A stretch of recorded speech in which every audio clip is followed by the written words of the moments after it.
شیطان الرجیم بسم اللہ الرحمن الرحیم۔ انسانی بیماریاں دو قسم کی ہیں، ایک جسمانی بیماری ہے اور ایک روحانی بیماری ہے۔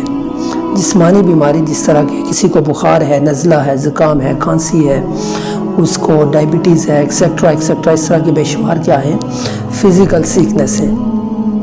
ان بیماریوں کا اگر بر وقت علاج نہ کروایا جائے تو انسان کے جان جانے کا خطرہ ہوتا ہے۔ اسی طرح کچھ روحانی بیماریاں بھی ہیں، جیسے جھوٹ بولنا، غیبت کرنا، چغلی کرنا، کسی کے ساتھ حسد کرنا، بغض، کینہ، عداوت، نفرت، قدرت، اس طرح کی بے شمار قسم کی جو بیماریاں ہیں ان کو روحانی بیماری کہا گیا ہے، ان کو اسپریچول سیکنس کہا گیا ہے کہ اگر انسان ان سے اگر اجتناب نہیں کرتا تو اس کے ایمان جانے کا خطرہ ہوتا ہے۔ اگر جو فزیکل سیکنس ہیں ان سے اگر بندہ ٹریٹمنٹ نہیں کرواتا تو اس کی جان جانے کا خطرہ ہوتا ہے، اور اگر جو اسپریچول جو سیکنس ہے اگر انسان ان سے اوائڈ نہیں کرتا، اگر ان سے اپنے آپ کو محفوظ نہیں رکھتا، اگر انسان اپنی اصلاح نہیں کرتا، ان سے نہیں بچتا، اجتناب نہیں کرتا تو اس کے ایمان جانے کا خطرہ ہوتا ہے۔ ان بیماریوں میں سے ایک بیماری حسد ہے۔ حسد یہ ایک ایسا موذی مرض ہے کہ جو انسان کی نیکیوں کو بھی کھا جاتا ہے۔ حسد کا مطلب کیا ہوتا ہے کہ اللہ تعالیٰ نے کسی انسان کو کوئی نعمت عطا فرمائی ہے، کسی انسان کو کوئی بنگلہ دیا ہے، کوٹھی دی ہے، کوئی اس کی پروموشن ہوئی ہے، اس کو اللہ تعالیٰ نے کوئی معاشرے کے اندر سٹیٹس دیا ہے، تو اس سے دوسرے لوگ کیا کریں، کوئی بندہ اس سے جلے، اس سے وہ سٹیٹس، اس سے وہ جو اللہ تعالیٰ نے اس کو نعمت عطا فرمائی ہے وہ نعمت کیا کرے، اس سے چھن جانے کی تمنا کرے کہ یہ نعمت اس سے چھن جائے، مجھے ملے یا نہ ملے، لیکن کیا ہو، اس سے چھن جائے، اس کے پاس نہ رہے۔ تو حاسد بیسیکلی کیا کرتا ہے، یہ اللہ تعالیٰ کی جو تقسیم ہے، اللہ تعالیٰ کی تقسیم کے اوپر وہ حاسد کیا کر رہا ہوتا ہے، اعتراض کر رہا ہوتا ہے۔ اللہ تعالیٰ تو سب کو عطا فرماتا ہے، اور حضرت علی مرتضیٰ کرم اللہ وجہہ الکریم کا قول بھی ہے کہ حاسد کے لیے وہی سزا کافی ہے کہ جس آگ میں وہ جل رہا ہوتا ہے۔ حاسد کیونکہ وہ دل کے اندر اس کے اندر جلن ہوتی ہے، تو اس کے لیے وہی آگ کافی ہے جس میں وہ جل رہا ہے۔ قرآن پاک کا اگر مطالعہ کیا جائے تو قرآن پاک میں خالق کائنات نے حاسدین کے حسد سے پناہ لینے کی اللہ تعالیٰ نے تلقین فرمائی ہے کہ من شری حاسد اذا حسد، کہ جو حاسدین ہیں ان کے پناہ سے، ان کی جو شر ہے اس کی شر سے کیا کی جائے، اللہ تعالیٰ کی پناہ لی جائے۔ آسمان پر جو سب سے پہلا گناہ تھا وہ بھی حسد تھا کہ فرشتے نے سجدہ کیا، تمام فرشتوں نے سجدہ کیا، الا ابلیس جو شیطان تھا اس نے سجدہ نہ کیا، جو تمام فرشتوں کا سردار ہے۔ اس سے اللہ تعالیٰ نے پوچھا کہ تو سجدہ کیوں نہیں کر رہا، تو اس نے کہا کہ خلقتنی من نار وخلقتہ من طین، کہ آدم کو تو نے مٹی سے پیدا کیا اور مجھے آگ سے پیدا کیا ہے۔ تو آگ اس نے کہا کہ سپیریئر ہے اور مٹی کیا ہے، یہ انفیریئر ہے۔ اس نے کہا کہ میں مٹی کو کیسے سجدہ کر سکتا ہوں، ایک انفیریئر چیز کو، میں تو سپیریئر ہوں۔ اس نے حسد کیا حضرت آدم علیہ السلام سے، اس نے اللہ تعالیٰ کی تقسیم کے اوپر کیا کیا، اعتراض کیا۔ تو پھر اس کا حشر کیا ہوتا ہے کہ وَإِنَّ عَلَيْكَ اللَّعْنَةَ إِلَىٰ يَوْمِ الدِّينِ، اللہ تعالیٰ نے فرمایا کہ قیامت تک کیا ہے، تجھ پر میری لعنت برستی رہے گی۔ اگر زمین پہ دیکھا جائے تو سب سے پہلا گناہ شرک نہیں ہے، بدعت نہیں ہے، کوئی اس طرح کی چیز نہیں ہے۔ زمین پر جو سب سے پہلا گناہ ہے وہ بھی حسد ہے، کہ قابیل کیا کرتا ہے، وہ اپنے بھائی حابیل کو قتل کرتا ہے، اور حابیل کو قتل کرنے کی وجہ کیا ہے، وہ وجہ حسد ہے۔ اس حسد کی بنا پر اس نے کیا کیا، قابیل نے حابیل کو قتل کیا۔ اسی طرح آپ سورہ یوسف پڑھتے ہیں، سورہ یوسف کے اندر حضرت یوسف علیہ السلام ان کے بھائیوں نے حضرت یوسف علیہ السلام کو کنویں میں جا کے پھینک دیا۔ اس کی وجہ کیا تھی، اس کی وجہ بھی حسد تھی۔ حضور صلی اللہ علیہ وسلم نے جب اسلام کا آغاز کیا، ٹھیک ہے، اسلام جب شروع ہوتا ہے، حضور صلی اللہ علیہ وسلم نے جب تبلیغ فرمائی تو یہودی جو نبی کی آمد کے منتظر تھے مدینہ کے اندر، وہ حضور صلی اللہ علیہ وسلم کی بے شمار جگہوں پہ حضور کی آمد کے منتظر تھے، لیکن ان کو یہ نہیں پتا تھا کہ یہ بنی اسماعیل میں سے آئیں گے، کیونکہ پہلے جو انبیاء تھے وہ بنی اسرائیل میں سے تھے، لیکن حضور کیا ہے، بنی اسماعیل میں سے ہیں، اور وہ کہتے ہیں کہ بنی اسرائیل کیا ہیں، یہ we are the chosen people of اللہ سبحانہ وتعالیٰ، وہ کہتے ہیں کہ ہم چہیتے لوگ ہیں، لیکن وہ کیونکہ ایک نسلی دین ہے، ایک نسلی مذہب ہے،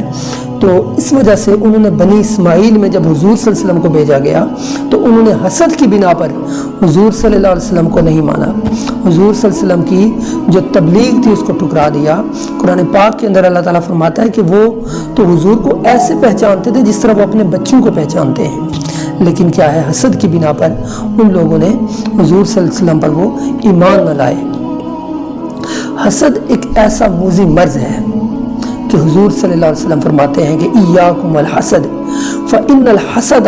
یأکل الحسنات کما تأکل النار الحطب، کہ خبردار بے شک جو حسد ہے، فرمایا کہ حسد سے بچو، یہ تمہاری نیکیوں کو ایسے کھا جائے گا کہ جس طرح آگ کیا ہوتی ہے، یہ خشک لکڑیوں کو جلا دیتی ہے، خشک لکڑیوں کو کھا جاتی ہے۔ انسان نمازیں بھی پڑھے، روزے رکھے، زکوٰۃ، حج، سارے نیک اعمال کرے، لیکن اس کے ساتھ ساتھ اگر انسان کیا کرے، وہ دوسروں سے حسد بھی اگر کرتا ہے تو اس حسد کی وجہ سے اس کی ساری نیکیاں ضائع ہو جائیں گی۔ اسی طرح حضور صلی اللہ علیہ وسلم نے فرمایا کہ ایاکم والظن، کہ زن سے بچو، فإن الظن اکذب الحدیث، کہ زن سب سے زیادہ جھوٹی بات ہے، ولا تحسسوا، کہ کسی کو مت ٹٹولو، ولا تجسسوا، جاسوسی نہ کرو، ولا تناجشوا، کہ جو مت چھان بین کرو، ولا تحاسدوا وتباعدوا، فرمایا کہ کسی کے ساتھ حسد نہ کرو، کسی کے ساتھ بغض نہ کرو، ولا تدابروا، اور کسی کی طرف کیا کرو، پیٹھ نہ کرو، وَكُونُوا عِبَادَ اللَّهِ إِخْوَانًا، تم اللہ کے ایسے بندے بن جاؤ جو آپس میں بھائی بھائی ہوں۔ اسی طرح حضور صلی اللہ علیہ وسلم فرماتے ہیں کہ دَبَّ إِلَيْكُمْ دَاءُ الْأُمَمِ قَبْلَكُمْ، حضور فرماتے ہیں کہ پرانی جو سابقہ جو امتیں تھیں ان کی بیماری کیا ہے، آہستہ آہستہ تم میں بھی سرایت کرتی جا رہی ہے۔ وہ بیماری کیا تھی؟ وہ بیماری تھی الحسد والبغضاء، وہ حسد تھی اور بغض تھا دوسروں کے ساتھ۔ ہی الحالکہ، حضور صلی اللہ علیہ وسلم فرماتے ہیں کہ مونڈنے والی ہے۔ لا اقول تحلق الشعر ولکن تحلق الدین، حضور فرماتے ہیں کہ میں یہ نہیں کہتا کہ وہ بالوں کو مونڈتی ہے، بلکہ وہ تو دین کو مونڈ کر رکھ دیتی ہے۔ جس طرح انسان کیا کرتا ہے، داڑھی شاڑھی منڈا دیتا ہے، ختم، اسی طرح دین کو بھی وہ کیا کر دیتی ہے، ختم کر دیتی ہے۔ اسی طرح حضور صلی اللہ علیہ وسلم فرماتے ہیں کہ مجھے تمہارے بعد اس چیز کا کوئی بھی خوف نہیں ہے کہ تم شرک کے اندر مبتلا ہوگے، لیکن مجھے اس چیز کا خوف ہے کہ تم میٹیریلسٹک ہو جاؤ گے، تم دنیا پرست ہو جاؤ گے، اور دنیا کی وجہ سے تم کیا کرو گے، ایک دوسرے سے حسد کرو گے۔ اسی طرح حضور صلی اللہ علیہ وسلم فرماتے ہیں کہ ولا یجتمعان فی قلب عبد، کہ جو بندہ مومن ہے اس کے دل میں دو چیزیں کبھی بھی نہیں جمع ہو سکتی، ایک ایمان اور ایک حسد کیا ہے، یہ کبھی بھی دو چیزیں کیا ہیں، کبھی بھی انسان بندہ مومن کے دل میں یہ دو چیزیں کبھی بھی جمع